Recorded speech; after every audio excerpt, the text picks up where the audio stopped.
एक बड़े से लेंस से बार बार वामिका की हथेली को कभी तिरछा तो कभी उलट पलट के देख रहे पंडित ने कहा, वाह किस्मत हो तो बिटिया तुम्हारी जैसी। अरे बताओ ना पंडित जी, ऐसी क्या किस्मत है वामू की? यह पूछना था आशीष का, जो वामिका को प्यार से वामू कहता और वामिका उसे आशु। मेले में अपना भविष्य जानने की जिज्ञासा में वामिका ने उत्साह में आशु से कहा, चल अपना फ्यूचर देखते हैं। वामिका बैंक में पीओ बन चुकी थी तो आशीष का अभी तक कुछ करने का इरादा था नहीं। किसी का बंधुआ मजदूर बनना उसे गंवारा नहीं था। बिजनेस के लिए माइंड मेकअप था नहीं और स्टार्टअप के लिए उसके पास कोई आइडिया नहीं था। बस उसके पास था तो यह कि अभी वह वामिका के इश्क में पूरी तरह डूबा हुआ था। अब आप कहेंगे कि इन दोनों की आखिर इश्क की गाड़ी चला कौन रहा था? तो वामिका इसके लिए काफ़ी थी। वो ही ले दे के अब तक आशु का खर्चा उठा रही थी। पर ऐसे कब तक चलेगा? यह सोचना वामू को भी डिप्रेशन में डाल देता था कि वह नहीं होगी तो आशु का क्या होगा। दोनों के प्यार की कहानी भी बड़े मज़ेदार थी। एक दिन आशीष बैंक में कुछ अमाउंट डिपॉजिट करने आया। उसके पेरेंट का अकाउंट उसी बैंक में था जहां वामू काम करती थी। डिपॉजिट सेक्शन में लाइन काफ़ी लंबी थी और आशु का नंबर घंटा भर में आता। आशु ने जल्दी से एक नोट लिखा और वहां काम कर रहे स्टाफ से कहा कि यह उस कैबिन में दे दो। वामिका उस सेक्शन में थी। उसे नोट मिला। नोट पर लिखा था, ओपन विद स्माइल। वामिका की सच में स्माइल निकल गई, क्योंकि ट्रक पर लिखी देखो मगर प्यार से वाली लाइन पढ़ते हुए भी वह खूब हंस जाती थी। अंदर लिखा था कि आपको देखते ही होश खो बैठा हूँ। काश आज लाइन और लंबी होती। यहाँ पढ़ते ही जैसे उसने देखना चाहा कि कौन है। फिर आशीष ने हाथ ऊपर कर लिया। वामिका ने अपने बराबर वाले सेक्शन में बैठे कलीग से कहा कि प्लीज़ क्या आप उसका आशीष की तरफ से इशारा करते हुए डिपॉजिट कर देंगे? वह जान पहचान का है। असल में वामिका चाहती थी कि ऐसे छिछोरा जितनी जल्दी हो सके चला जाए। बस इतना कहना था वामिका का कि उसके कलीग ने तुरंत ही आशीष को बुलाकर उसका डिपॉजिट कर लिया। आशीष को तो यही चाहिए था कि उसका नंबर जल्दी आ जाए और वह इतनी लंबी लाइन में से खड़ा होने से बच सके। आशीष का काम हो चुका था और फिर वह वामिका की तरफ स्माइल करता हुआ बैंक से बाहर निकल गया। अब तो जब भी आशीष को बैंक का काम होता तो वह वामिका का रिश्तेदार हूँ कहकर काम करवा लिया करता। यह बात वामिका को अब तक पता नहीं थी और जब पता चली तो उसने भी अपने रिश्तेदार से मिलना चाहा। अगले दिन आशीष फिर किसी काम से बैंक आया। तभी वामिका के कलीग ने इशारा किया कि यही है आपका रिश्तेदार। बस वामिका उसे देखकर हंस पड़ी और इस बार उसके हाथ में एक नोट थमाकर काम करने बैठ गई। उस नोट पर लिखा था, hello my relative, meet outside at 6 PM। यह नोट देखकर आशीष का मुंह खुला का खुला रह गया और वह वामिका को देखकर मुस्कुराकर निकल गया।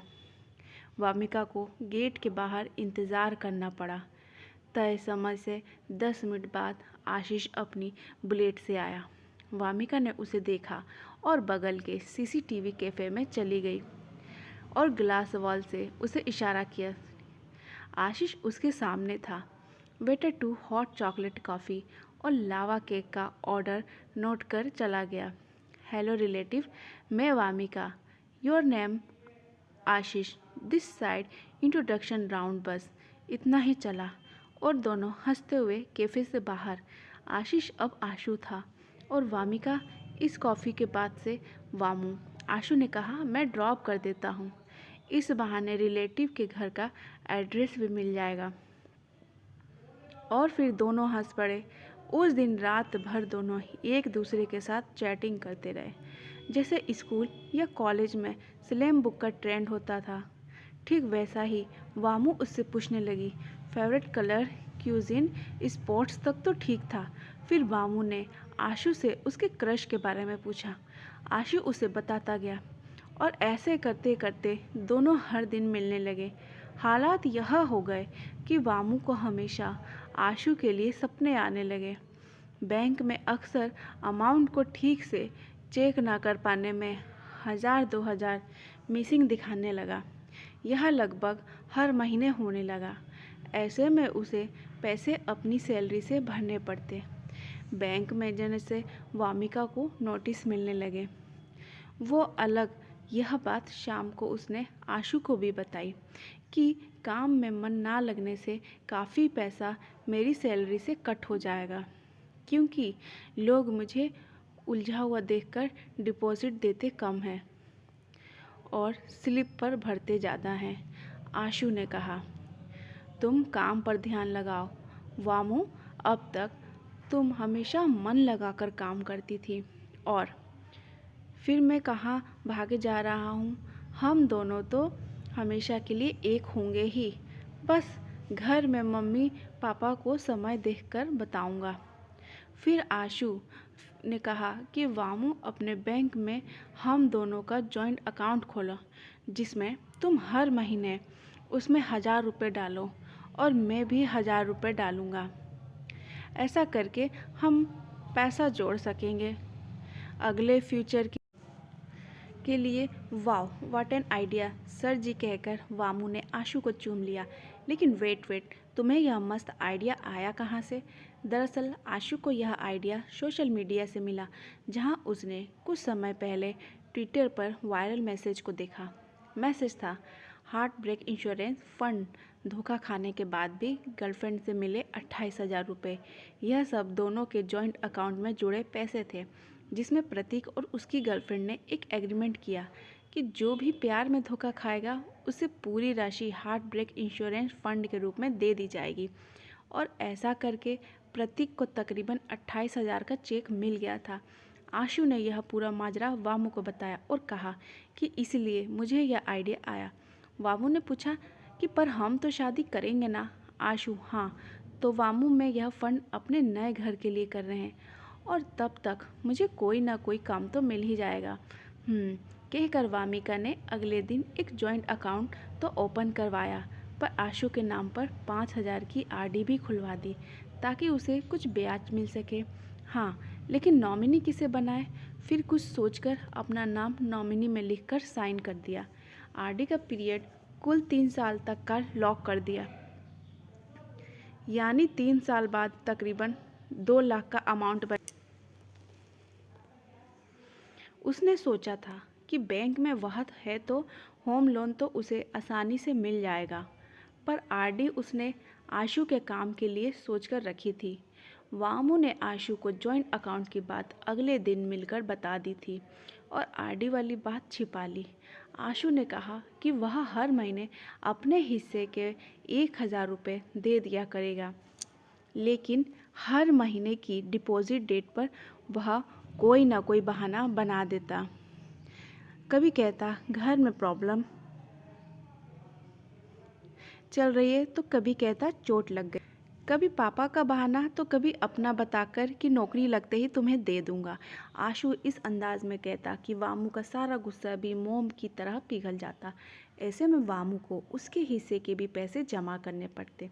वामू के पेरेंट्स ने आशु को एक्सेप्ट कर लिया था, पर आशु के घर वालों से कभी वामू मिली ही नहीं।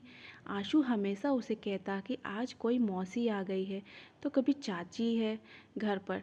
जब घर पर पेरेंट्स अकेले होंगे तभी तुम्हें मिलने के लिए ले जाऊंगा।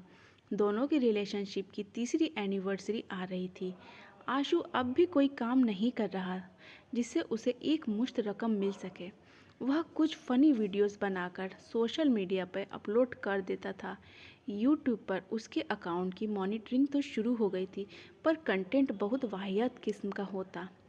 वामू ने कई बार कहा था कि इस तरह के नाच गाने और प्रैंक वीडियोस मत डालो, कुछ सीरियस और इंफॉर्मेटिव कंटेंट डालो, अपलोड करो, पर आशु उसकी बात नहीं मानता। रिलेशनशिप एनिवर्सरी पे दोनों के बीच कहाँ सुनी हो गई और वो मिले बिना ही लौट गए। धीरे धीरे आशु कटने लगा था। मैसेज सीन करके भी वह वामू का रिप्लाई अगले दिन देता और बहाने बनाता कि वह कंटेंट बना रहा है। वामू को जैसे पहले ही दिन आशु छिछोरा लगा था, अब फिर से वैसी ही फीलिंग आने लगी थी। उसने पूरे 3 साल उसका वेट किया था। वामू जब जब उससे नाराज़ होती या उसे इग्नोर करती तो आशु उसे मना लेता।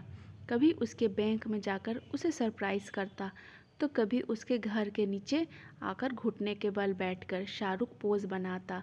ऐसे में वामू का गुस्सा झट से गायब हो जाता और उस दिन या रात वह एक दूसरे के साथ बिताते। अगले दिन फिर आशु इग्नोर करता और यह सिलसिला यूं ही चलने लगा। आशु के सीरियस होकर काम ना करने को लेकर अक्सर दोनों में बहस होती, जो 1-2 घंटे से बढ़कर 1-2 दिन और फिर हफ्ते भर की नाराज़गी तक पहुंचने लगी। शाम 6 बजे आशु जब वामू के बैंक पहुंचा तो उसने देखा कि वह अपनी बगल की सीट वाले अभिषेक के साथ निकल रही थी। ऐसा 2-3 बार हो चुका था। जब कभी आशु ने उन दोनों का साथ लंच करते देखा हो या सीधे घर निकलते, आशु के मन में शक जन्म लेने लगा। आज भी बात ना होने पाने के कारण वामू काफ़ी उदास थी, क्योंकि आशु उसे बर्थडे विश करना भूल गया था। वामू को बार बार लग रहा था कि आशु उसे लेकर सीरियस नहीं है और ना ही पेरेंट्स से बात करेगा। बस यही सोचकर उसे लगा कि उसके 3 साल आशु की एक रील की तरह निकले। वामू उसने अब तक अपने दोस्तों से भी नहीं मिलवाया था। आशु हमेशा कहता कि मेरी दोस्त तुम्हें नज़र लगा देंगे। वामू यह सब सोचते हुए गाड़ी चला रही थी कि एकदम से ब्लास्ट की आवाज़ आई। वह बम ब्लास्ट नहीं था, बल्कि एक ट्रक ने एक गाड़ी को टक्कर मार दी थी। कोहरे में ज़ीरो विजिबिलिटी के कारण ऐसा हुआ था। वह गाड़ी वामिका की थी। स्पॉट पर ही वामू की डेथ हो गई। यह रोड एक्सीडेंट इतना बड़ा था कि तुरंत सब जगह लाइव दिखाया जाने लगा था। वामू की बॉडी स्टीयरिंग और सीट के बीच बुरी तरह फंस गई थी। आशु जैसे ही अपने ब्लॉक के लिए उस स्पॉट पर पहुंचा तो जैसे चीख पड़ा। पुलिस ने सब जगह फ्लैग लगा दिए थे और आशु उन फ्लैग को जंप पर वामू की गाड़ी तक पहुंचा। वामू वामू कहकर उसे देख तड़पता रहा। उसी ने वामू के ऑफिस और घर वालों को बुलाया। कब वामू को गाड़ी से निकाला गया और शमशान घाट ले जाया गया, आशु को कुछ होश नहीं था। आज 5वां दिन था जब आशु वामू के घर पर ही था। वह वामू के कमरे में उसकी चीज़ों को देख रहा था कि तभी एक मैसेज का नोटिफिकेशन टन की आवाज़ करते हुए आया। आशु के मोबाइल पर फ्लैश हुआ। मैसेज था 2 lakh credited to with account. उसी समय वामू के घर उसका कलीग अभिषेक आया और कहा कि उसने वामू के अकाउंट्स की फॉर्मेलिटी पूरी कर दी है और आशु के नाम का आरडी अकाउंट का अमाउंट भी क्लियर हो गया है। अभिषेक ने आशु को वामू के उस प्लान के बारे में भी बताया कि कैसे वह आशु के इंस्टा अकाउंट पर बैंकिंग क्वेरीज से रिलेटेड इंफॉर्मेटिव रील्स बनाने की प्लानिंग कर रही थी, जिससे आम लोगों को मदद मिले। अभिषेक ने बताया कि इस काम के लिए उन दोनों ने काफ़ी तैयारी की थी और करीब 40-50 रील्स का टॉपिक भी फाइनल कर लिया था। ये सब सुनकर आशु के हाथ कांपने लगे और वो ज़ोर ज़ोर से रोने लगा, क्योंकि उसने वामू पर उस बात के लिए शक किया था जो काम वो उसके लिए कर रही थी। इस बार आशु को पैसे नहीं, वामू को साथ चाहिए था।